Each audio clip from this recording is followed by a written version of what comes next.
es ahora mismo la situación de las relaciones entre Turquía y Siria? Porque a veces parece que hay acercamiento, pero después de nuevo hay unas sensaciones como de amenaza por la parte turca, entonces no queda muy claro cuál es esa relación entre Turquía y Siria y hacia dónde pueden ir esas relaciones. Sí, a lo mejor un contexto como este también puede ayudar a encontrar vías de comunicación. Las relaciones de Turquía y Siria tienen varios componentes, ¿no? Es una frontera de varios centenares de kilómetros, ¿no? Prácticamente desde el Mediterráneo hasta Irak. Es una relación condicionada también por la cuestión del uso de las aguas, ¿no? Del Tigris, del Éufrates, pero también está el Orontes que termina desembocando ahí. Hay un problema histórico que es la provincia de Liwa Alexandreta, cuya capital es Antioquia, y que Francia la desgajó de Siria en 1938 y se la regaló a Turquía, de manera ilegal, claro. Se la regaló a Turquía y los turcos le cambiaron de nombre y le llaman Hatay. Es un contencioso abierto. Está el problema, digamos, de los kurdos. Los kurdos que viven esencialmente en Turquía, aunque hay en algunas zonas, pero no con continuidad territorial, algunos kurdos, no necesariamente de origen sirio, en esa zona de Siria. Y finalmente está la historia. Claro, Siria dependió del Imperio Turco Otomano durante varios siglos, y el último siglo del Imperio Otomano fue especialmente cruel y duro con la población. Por lo tanto, es una relación, digamos, de vecindad con cuestiones o elementos materiales, como decía el tema del agua, el control de fronteras, etcétera, pero también con un marco histórico, con cuestiones que estaban ahí. A pesar de todo, antes del 2011, las relaciones habían mejorado mucho, sobre todo entre el año 2000 y el 2011. Mejoraron muchísimo a tal efecto en que se establecieron unas zonas de libre comercio entre Turquía y Siria y se podía viajar indistintamente entre uno y otro país simplemente con el carnet de identidad. Es decir, que las visitas, por ejemplo, del presidente Erdogan a Siria fueron numerosas, ¿no? ¿Qué ocurrió? Bueno, Turquía es un país muy grande y es un país, digamos, que con su actual sistema de gobierno, su actual gobierno, varió su política exterior. Y en parte la varió por el portazo que la Unión Europea le dio a Turquía en 2005, cuando le dejaron claro que jamás iba a entrar a la Unión Europea. Turquía empezó a redescubrir lo que era el espacio del antiguo imperio turco-otomano. Asia Central, Oriente Próximo y Medio y una parte del norte de África. Al principio, este redescubrimiento fue positivo y se tradujo en una política que se llamó de cero problemas con los vecinos y, por ejemplo, el impulso de las relaciones económicas bilaterales, como he dicho, que existió con Siria. ¿Qué ocurrió? Que cuando comenzaron las mal llamadas primaveras árabes, es decir, la desestabilización por razones internas, pero también externas de una serie de países, Turquía pensó que si se ponía de un determinado lado, podría obtener beneficios ya no solo económicos, sino que políticos. Es decir, podría recuperar o recrear lo que había sido el Imperio Otomano. No con la fórmula de un imperio, claro, pero sí Turquía actuando como primus inter pares entre países, por ejemplo, del norte de África o los países árabes, etc. Todo ello, además, Turquía, teniendo en cuenta que el partido gobernante Justicia y Desarrollo, el presidente Erdogan, es un partido islamista y el presidente Erdogan es miembro afín de la hermandad musulmana, bueno, este proyecto además estaba trufado con elementos ideológicos que chocaban con la esencia de Siria, que ya le he explicado.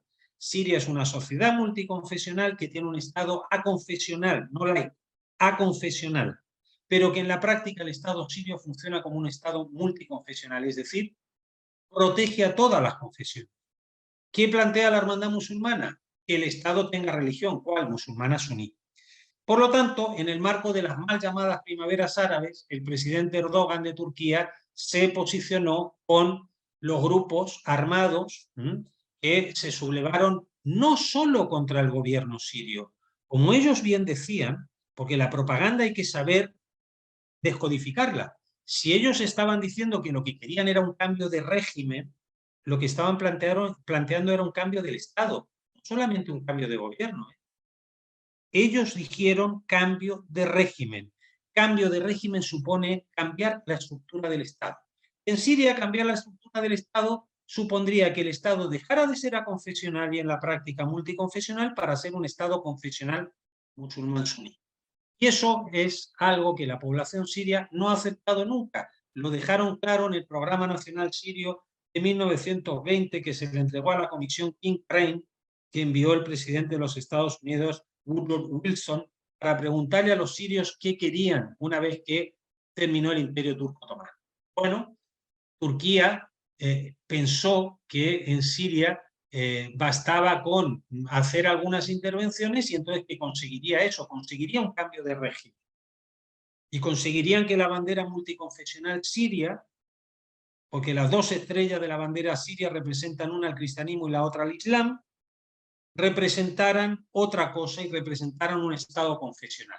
Claro, como no entendía, al igual que los occidentales, no entendía la esencia de Siria, pues pensó que en cuestión de meses efectivamente se iba a producir ese cambio de régimen. Pero es que los sirios entendieron muy bien que lo que estaba en juego no era el gobierno, entendieron que lo que estaba en juego era el Estado que protege su sistema de vida secular milenario. Bueno, después de mucho tiempo, los turcos empezaron a darse cuenta de que habían hecho un pésimo negocio y de que al desestabilizar Siria, permitiendo que por su frontera cruzaran yihadistas de todo el mundo, etcétera, etcétera, pues se le creó un problema, por ejemplo, con esos grupos aislados que hay en el noreste de Siria, de kurdos, muchos de ellos de origen no sirio, porque la mayoría de los kurdos en Siria, viven en Damasco, viven en Alepo, viven en las ciudades. Siria ha tenido presidentes kurdos, primeros ministros, en fin, de todo, ¿no? Estamos hablando de aquellos kurdos, que fueron en su día asentados por Francia en el noreste de Siria. Bueno, cuando Turquía vio que esto se le ponía en contra, que Estados Unidos estaba apoyando a esos grupos, etcétera, Turquía empezó a recular. Y en el último año y medio, hemos visto una reaproximación entre Turquía y Siria, bastante avanzadas. Ha habido reuniones, por ejemplo, a niveles ministeriales ya, ha habido reuniones también de los responsables de seguridad, y el presidente Erdogan de Turquía ha dicho que le gustaría reunirse a la brevedad con el presidente Bashar al-Assad para conseguir cerrar eso.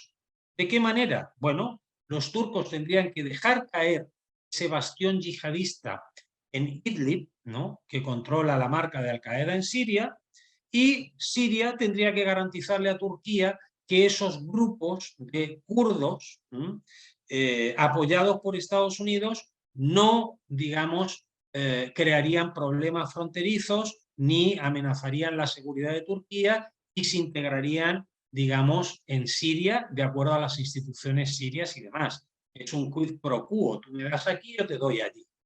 La pregunta que usted hace, Carmen, es totalmente pertinente y es una de las claves de este terremoto. Lo que va a hacer el terremoto es acelerar mucho más esto, porque como le vengo diciendo, la tragedia del terremoto se ha multiplicado varias veces precisamente por el problema de los desplazados sirios en Turquía, en el sureste de Turquía. Y Turquía tiene problemas económicos serios, tiene elecciones también este año, y Turquía necesita ya cerrar ese capítulo porque Turquía y su presidente Erdogan ya asumió que se equivocó respecto a lo que iba a ocurrir en Siria. Si Turquía lo hubiera tenido claro desde el principio, Siria se hubiera ahorrado un gran drama, ¿no?, que fueron esos casi 10 años de conflicto armado terrible que vivió Siria. Pero sí, yo creo que, dado que ya está bastante avanzado ese expediente, yo creo que el terremoto va a hacer que, por necesidades de estos dos estados, de Siria y Turquía, bueno, se acelere un proceso ya de resolución de aquello para hacer frente también a las consecuencias, porque un terremoto de estas características no es como se creen los occidentales, ¿no?, que dentro de 5 días ya no van a hablar de esto. Pero el drama humano que va a haber, por ejemplo, en el suroeste de Turquía, eso va a durar años, ¿no? Los problemas que va a haber de reasentamiento de población en Siria, etcétera, va a durar años, ¿no? Ahora se pone el foco, pero dentro de 5 días se olvidarán. Sin embargo, Siria y Turquía saben que esto, bueno, les obliga de alguna manera a acelerar esas negociaciones para cerrar ya definitivamente esos focos de desestabilización que se dan en el norte de Siria. Bueno, hay uno de los focos que ha comentado que realmente no sé si dependen exactamente de Siria y Turquía, que son esos grupos kurdos que tienen esa relación con Estados Unidos. ¿Cuál es la situación al respecto de esto? Bueno, estos son grupos que en su día fueron muy inteligentes, hicieron una lectura adecuada de la crisis siria, entendieron que el Estado sirio necesitaba, digamos, pactar con una serie de grupos internos y pactaron, ¿no? Me refiero al año 2011. En el año 2011 estos grupos de kurdos, la mayoría de origen no sirio, asentados ahí entre 1920 y 1940 por los franceses, bueno, le ofrecieron un pacto al Estado sirio y el Estado sirio lo aceptó, y aceptó que se crearan milicias para salvaguardar la seguridad en algunos pueblos o en algunos barrios de ciudades donde podía haber un número importante de población kurda, ¿no? Pero, por ejemplo, contrariamente a lo que dicen los medios de comunicación, la ciudad de Qamishli, ¿no?, en la provincia de Hasake, en Siria, o la propia ciudad de Hasake, en ningún caso ha estado en manos de kurdos, siempre ha estado en manos de las fuerzas del Estado sirio. Otra cosa es que en los barrios haya habido un acuerdo de seguridad entre las fuerzas del Estado y esa milicia. ¿Qué ocurrió? Que a partir de 2014, cuando el Estado Islámico se extiende a esa zona de Siria, bueno, Estados Unidos va a utilizar como excusa para poder invadir Siria, va a utilizar la supuesta lucha contra el Estado Islámico. Al Estado Islámico le han derrotado las fuerzas sirias. Esa es la realidad. Pero Estados Unidos nos ha vendido que creó una coalición. Bueno, es que no era necesario crear una coalición, lo que era necesario era frenar y detener en origen a los yihadistas que desde los países occidentales o de Irak, que en ese momento estaba todavía con bastante control de Estados Unidos, pasaron a Siria. Pero bueno, fuera como sea, los estadounidenses cooptaron a estas fuerzas kurdas. Y estas fuerzas kurdas calcularon mal, porque pensaron que Estados Unidos siempre iba a apostar por ellos. Se equivocaron, igual que hicieron una lectura correcta al principio de la crisis siria y entendieron que era un buen momento para pactar cosas con el Estado y, por ejemplo, consiguieron que el Estado sirio reconociera nacionalidad siria, la nacionalidad siria se le reconociera a casi 300.000 kurdos de origen no sirio, que tenían un problema por décadas porque no tenían identificación, podían estudiar la enseñanza básica y la media, pero no podían ir a la universidad, por ejemplo. No podían comprar propiedades, etc. Y los kurdos en 2011, esos kurdos, que hay que diferenciarlos de los kurdos sirios, ¿no? Vuelvo a repetir, Siria ha tenido varios presidentes de origen kurdo, sirio, primeros ministros, etc. En ese momento, en 2011, hicieron una lectura correcta y obtuvieron cosas. Tantas cosas como, por ejemplo, que se cambió la constitución siria en 2012 y se cambió el estatus de la lengua árabe. La lengua árabe en la nueva constitución de 2012 es la lengua oficial de la administración del Estado. No es la única lengua de Siria. Y es más, en un artículo adicional se dice que el Estado garantizará la manifestación cultural de los distintos grupos étnicos que hay en Siria, porque Siria es un país multiétnico y multiconfesional. Y no solamente kurdos, hablamos de armenios, por ejemplo, hablamos de circasianos, por ejemplo, y de otros muchos grupos, siriacos, árabes, etc.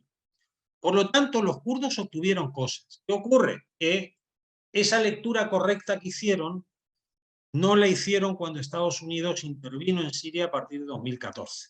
Y los kurdos se pensaron, como les ha pasado a muchos otros actores, ¿no?, que piensan que Estados Unidos les va a apoyar hasta el final. Y Estados Unidos, hay que entenderlo, es una potencia global y por tanto actúa con una visión geoestratégica global, no actúa con una visión geoestratégica, ¿no?, del noreste de Siria solo.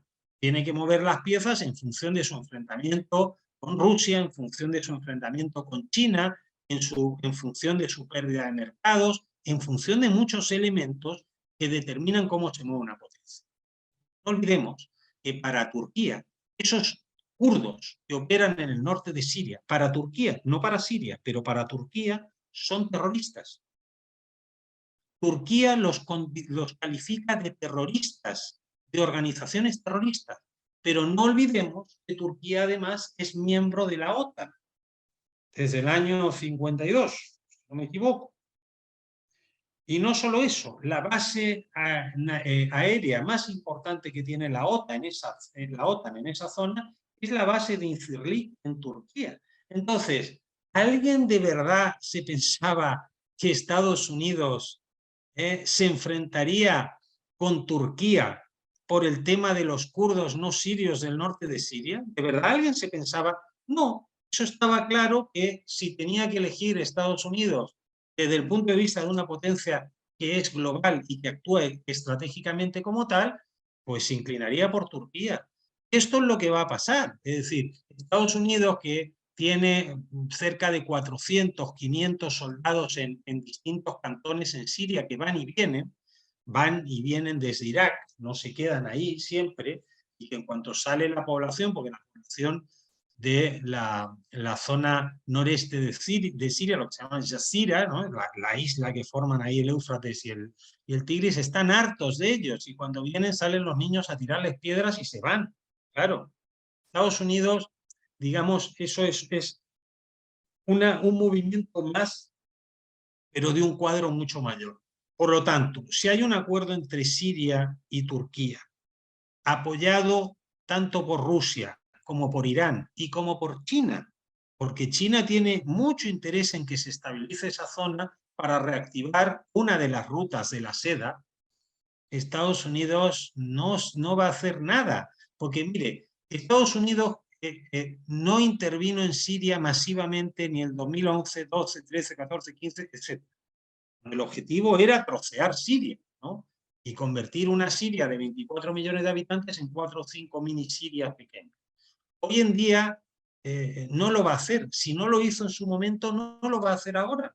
No lo va a hacer ahora. Entonces, bueno, es cuestión de tiempos y es cuestión de formas y es cuestión de lo que ocurre sobre el terreno, porque esa es la clave. Lo importante siempre es lo que ocurre sobre el terreno, no las cosas que se dicen desde Washington y Bruselas, ¿no? O que se publican en medios occidentales por gente que no ha estado ahí, que desconoce, ¿no? O digamos que hace proyecciones casi freudianas de problemas que ellos tienen, ¿no? Por ejemplo, problemas que tienen que ver con el independentismo en determinados lugares de Europa, etcétera, etcétera. Entonces hacen proyecciones freudianas respecto a situaciones de otros estados, ¿no? Lo cual es, digamos, bastante, ¿cómo le diría? Paternalista, ¿no? Por ser generosos en la descripción, ¿no? Es decir, es esta cosa rusoniana del buen salvaje. Entonces yo tengo derecho a opinar libremente de lo que tiene que ocurrir en tal o cual país y me da exactamente igual los matices, pero yo entro aquí porque entonces yo digo esto es el equivalente a esto que yo quiero hacer aquí, etcétera. Es una falta de respeto, ¿no? Absoluta, pero es una falta de respeto que al final termina generando dramas humanos, como hemos visto en el pasado. Bueno, volviendo un poco a la cuestión del tratamiento mediático en relación con el terremoto, porque nos hemos desviado, pero yo creo que era necesario para contextualizar y entendernos dónde nos estamos moviendo. Creo que otro elemento que he visto en varios medios es señalar que Siria viene de una situación económica compleja, una situación económica complicada, pero rara vez explicar los motivos de por qué viene de esa situación.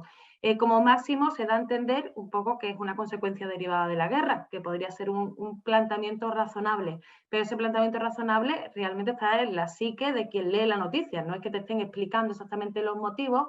Y paralelamente hemos visto cómo incluso en organismos internacionales se ha denunciado que si verdaderamente se busca la solidaridad con Siria, una de las cosas que debe acabar son esas medidas coercitivas unilaterales que tiene impuesto el Estado sirio.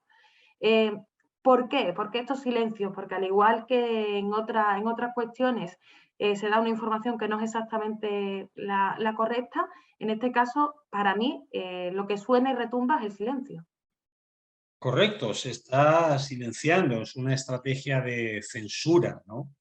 Que, por cierto, es una forma, una técnica que acompaña a la propaganda y que está en alza, ¿no? En esta especie de nueva guerra fría en la que nos encontramos, hay censura en los países occidentales, ¿no? Hay censura directa, ¿no? Hay medios que han sido censurados y hay censura también inducida, ¿no? Para intentar que todo el mundo diga lo mismo. Y uno de estos temas en los que eso ocurre es Siria. El conflicto armado en Siria, en su fase álgida, terminó en 2018. Es más, a veces los conflictos armados, ¿no?, lo que generan es un rebrote o un rebote económico, ¿no? Porque efectivamente hay que reconstruir o gente que se fue vuelve y eso activa el mercado. Eso no ha ocurrido en Siria. No ha ocurrido en Siria por varias razones. Hay algunas que no son atribuibles a nadie en particular. Por ejemplo, la pandemia, ¿no? La pandemia evidentemente retrasó los procesos de reconstrucción en Siria. Pero la pandemia o las medidas asociadas a la pandemia ya terminaron. En Siria hace un año se levantaron las restricciones de viajes, etc. En realidad, el gran problema para la economía siria son lo que usted bien ha definido como medidas coercitivas unilaterales. Y se llaman así, no son sanciones, porque el único organismo que tiene capacidad de sancionar a otro Estado de manera legítima es el Consejo de Seguridad de Naciones Unidas. Y eso no se ha aprobado en el Consejo de Seguridad de Naciones Unidas. Son medidas coercitivas para intentar incidir en Siria. Medidas que aprobó Estados Unidos y la Unión Europea y que algunos otros estados hicieron seguidismo de esto, pero ahora ya no, en fecha tan lejana como el 2011. Es más, algunas de esas medidas coercitivas respecto a Siria ya estaban operando desde el año 2005. Lo nos está indicando que había un interés anterior al 2011 para desestabilizar Siria. ¿Por qué desestabilizar Siria? Bueno, Siria es un estado incómodo para los países occidentales por muchas razones, ¿no? Desde un punto de vista estrictamente geopolítico, porque Siria es el estado que más se ha opuesto al Estado sionista de Israel.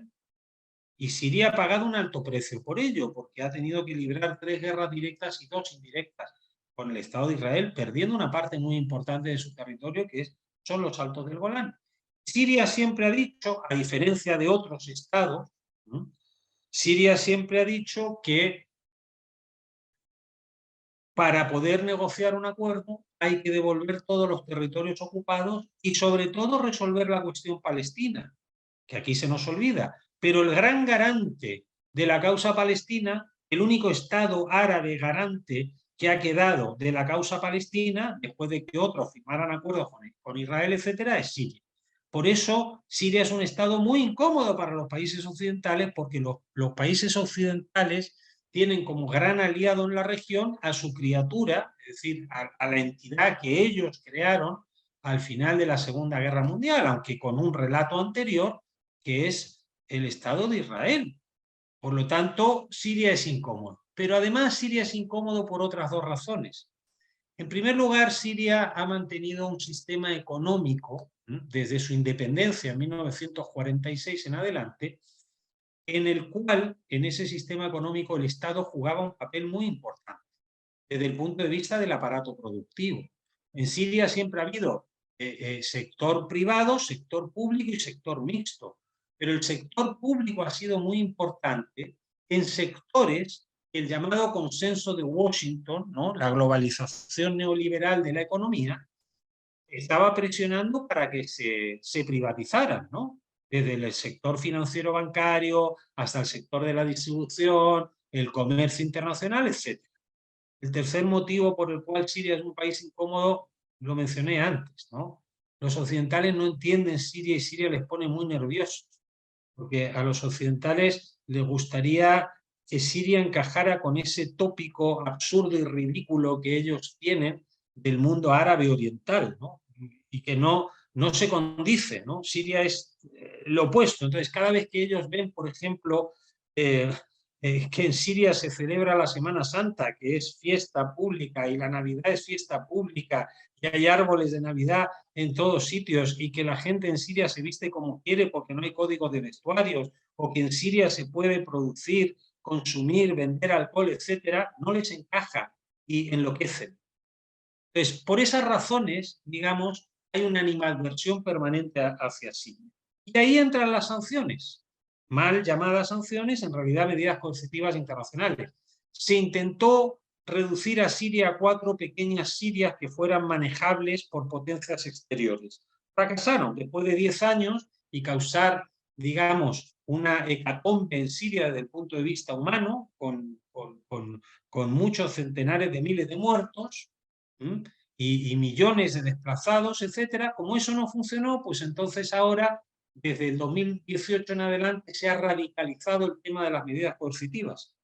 Y esto es dramático, porque yo no sé si la gente que nos ve y nos oye sabe, pero es que a Siria no se puede hacer una transacción bancaria. Los sirios no podemos ayudar a nuestros familiares enviándoles dinero. No podemos ayudar a los familiares que han vivido 10 años de una situación durísima o que ahora están viviendo el terremoto o las consecuencias meteorológicas. No podemos, porque las sanciones llamadas así, pero en realidad medidas coercitivas unilaterales de Estados Unidos y la Unión Europea, prohíben. Si usted intenta hacer una transacción bancaria por Internet, inmediatamente le saldrá un cartel de su banco diciéndole que está prohibido y que no se puede hacer eso. Es imposible, no se puede hacer. Cosas tan básicas como que la gente pueda mandar remesas. Mire, los sirios llevan años ayudando a sus familiares. ¿Sabe cómo? Teniendo que buscar a alguien que viaje a Siria para que pueda llevar el dinero en mano. ¿Entiende? Y ahora que se ha producido una catástrofe de este tipo y que sería imperioso liberalizar eso, bueno, las autoridades de estos países que imponen medidas coercitivas internacionales no dicen absolutamente nada. Entonces no explican lo que ha pasado ahí. Cualquier cosa que quiera comprar Siria, ya sea el Estado sirio o un particular, por ejemplo, alguien que tenga una clínica odontológica, si quiere comprar una máquina de rayos X para hacer radiografías, es muy difícil comprarla, porque con estas medidas coercitivas no lo puede hacer, no puede hacer una transacción, ¿entiende? Entonces, todo esto ha tenido unas consecuencias económicas terribles.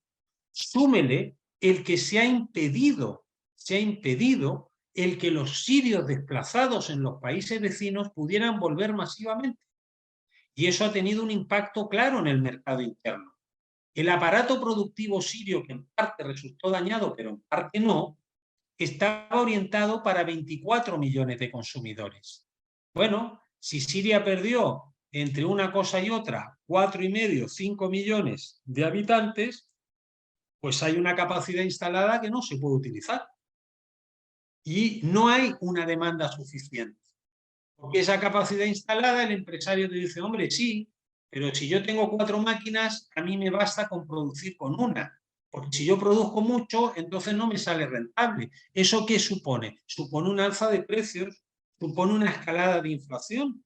Hemos visto cómo, desde que se han agudizado estas medidas coercitivas internacionales, el valor de la lira siria, pero no solo de la lira siria, de la lira libanesa, por ejemplo, o de la lira turca, se ha hundido. En Siria el sueldo medio son 30 euros mensuales. En Siria el sueldo medio son 30 euros mensuales. Antes de la mal llamada primavera árabe, el sueldo medio en Siria eran 400 euros mensuales. Hoy, un kilo de carne en Siria cuesta 6 euros. Con eso le digo todo. Cuesta 6 euros. Un litro de gasolina cuesta 80 céntimos. Por no darle más datos ni abrumarles. Pero esa es la realidad. Esa es la realidad. Entonces, llueve sobre mojado. A la situación provocada por el conflicto, por la pandemia y por las medidas coercitivas unilaterales, ahora se suman las consecuencias de un terremoto, que eso para cualquier Estado es muy oneroso, desde el punto de vista de atender las necesidades de la población, reconstruir edificios, etc. Siria ha hecho un esfuerzo enorme estos últimos años para reconstruir colegios, hospitales, vías férreas, en fin, centros de salud. La mayoría de los centros de salud sirios se perdieron, porque en Siria llegó a haber 17 grandes frentes. Esta gente que anda diciendo ahora, sin conocimiento ninguno, que Siria sigue en guerra, Siria no ha estado en guerra. Para empezar, en Siria no ha habido una guerra civil. Porque si vamos a definir las cosas, hay que definirlas con propiedad. El modelo de guerra civil es el modelo de la guerra civil española. Estoy citando aquí autores como Sambonis, Moro, Calibas, etc., ¿no? En Siria ha habido un conflicto armado, pero no una guerra civil, que es distinto. Son cosas muy distintas. En Siria ha habido un conflicto armado muy duro, con muchas pérdidas de vidas y con mucha destrucción. ¿Por qué? Porque llegó a haber 17 grandes frentes. ¿Por qué hubo 17 frentes? Porque los grupos que se sublevaron no contra el gobierno, como ellos mismos decían, contra el régimen, es decir, contra el Estado, lo que estaban buscando era una política de focos. Creemos distintos focos para ver si de esta manera, sobre todo en torno a las fronteras, nos ayuda un tercero. Se produce esa deseadísima invasión para que derrotemos al gobierno y cambiemos el régimen político. Pero si usted se da cuenta, y por eso no es una guerra civil, nunca hubo zonas completas controladas por estos grupos. Hubo un pueblo aquí, 8 barrios de una ciudad allá, 4 barrios de otra ciudad allí, etc. Una política de focos que responde precisamente a la debilidad política de los grupos que se sublevaron. Porque si los grupos que se sublevaron hubiesen tenido un proyecto político ideológico atractivo para la mayoría de la población siria, tenga usted por seguro de que no hubiese habido ni conflicto armado. Claro, hubieran podido cambiar no solo al gobierno, sino al régimen en 2 días. El problema es que si tú a los sirios les estás diciendo vamos a crear un Estado Islámico en Siria, los sirios, sean cristianos o musulmanes, mayoritariamente te dirán no me interesa. No me interesa. ¿Entiende usted? Entonces, al final lo que hemos visto es eso. Ese tipo de conflicto desordenado como el que se vivió en Siria, con esos focos aquí y allí, y de lo que se trataba era de mantener en la hoguera esto, a ver si pasaba como ocurrió en Kosovo o en otros lugares donde al final los países occidentales se metieron ahí militarmente e inclinaron la balanza. Entonces, para dar la sensación de que ahí había movimiento, había que hacer esto. Pero al final del día nos encontramos con una enorme destrucción. Y Siria ha hecho mucho esfuerzo para recuperar eso, porque lo primero que se destruía eran los colegios, eran los templos, iglesias y mezquitas, los centros de salud, etcétera, etcétera. Bueno, Siria, con todos los problemas que tiene toda su matrícula escolar yendo al colegio. Toda su matrícula escolar, en unas condiciones muy duras, con dobles turnos, por ejemplo, mañana y tarde, con clases que son para 30 alumnos y puede haber 50. Eso es lo que se ha conseguido, en un país que está a la vanguardia de los derechos de las mujeres. Las mujeres en Siria votaron en 1949. 1949. La vicepresidenta de Siria es una mujer.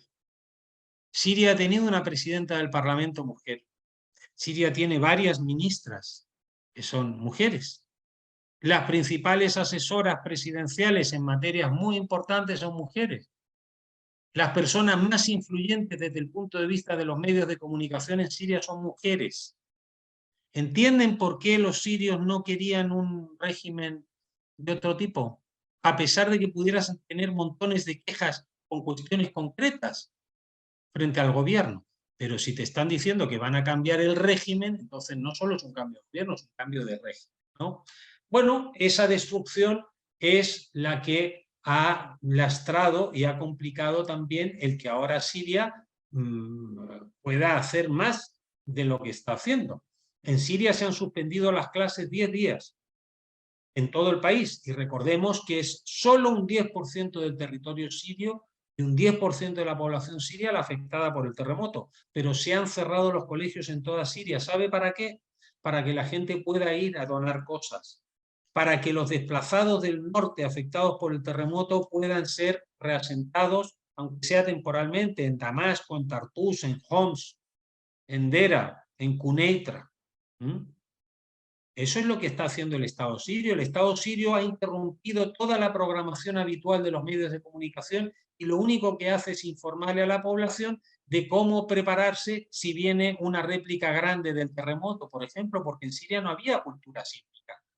No había una cultura sísmica como hay en Chile o como hay en Japón o como hay en México, por ejemplo, ¿no? ¿Qué ocurriría si hay un terremoto de esas dimensiones en España, por ejemplo?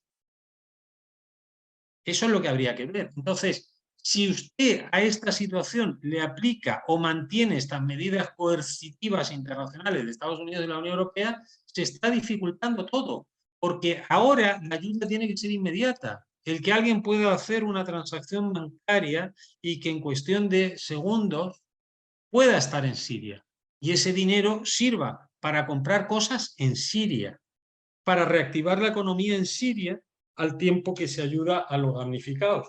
Eso no se ha querido levantar, no se han levantado y nadie habla de ello, porque hablar de ello supondría asumir una responsabilidad. Entonces, mire, esto es escandaloso, porque le están haciendo creer a la opinión pública, que además suele ser solidaria, que todos los problemas dependen de Siria. No, es que Siria está en guerra perpetua y no te explican lo que ha pasado en Siria. No, bueno, es que en Siria no atienden a la gente como es debido, cosa que es falsa, pero no dicen que hay unas medidas que dificultan la llegada de ayuda de otros actores. Siria entonces está recibiendo ayuda de estados que tienen altura de miras y que entienden las relaciones internacionales desde el punto de vista no del conflicto, sino de la cooperación. Egipto está mandando ayuda a Siria, Indonesia está mandando ayuda a Siria, Sudáfrica está mandando ayuda a Siria, la India, China, hasta Arabia Saudí ha mandado ayuda, Emiratos Árabes Unidos, etcétera, etcétera, etcétera. ¿Dónde está la Unión Europea? Toda la ayuda humanitaria la Unión Europea la está canalizando a Turquía. Y solo se habla de Turquía. En algún medio de comunicación pues, se ha hablado simplemente del terremoto de Turquía. Parece que en Siria no ha habido un terremoto. Y de Siria solo se habla de las desgracias, ¿no? O, por ejemplo, se sacan de manera, digamos, curiosa, imágenes de determinados grupos de rescatistas en determinadas zonas de Siria y no se sacan a los otros rescatistas en otras zonas. ¿Sabían, por ejemplo, que todas las federaciones deportivas de Siria han suspendido esta semana todas sus actividades para que los deportistas sirios estén ayudando a la gente afectada? ¿No? Han contado a la gente que se ha sacado de los escombros en Hama, en la ciudad de Alepo, por ejemplo, en Yable. Nadie lo ha contado y nos sacan una imagen en los medios de comunicación de uno de estos grupos que opera en una zona controlada por una organización que Estados Unidos y la Unión Europea consideran terrorista. Entonces, estamos ante un ejercicio de desinformación masiva en el marco de una catástrofe natural, ¿no? Y eso es muy grave, porque las catástrofes naturales, insisto, tienen una causa que, en fin, no se puede evitar, pero sí se pueden limitar los daños, se pueden limitar los efectos y contribuir a que la gente recupere su vida lo antes posible. Y parece que, al menos en el caso de Siria, eso no interesa que ocurra y lo que se quiere es que Siria quede permanentemente en una especie de limbo. Les cabe preguntarse por qué. ¿Por qué esta digamos, animadversión tan profunda hacia Siria?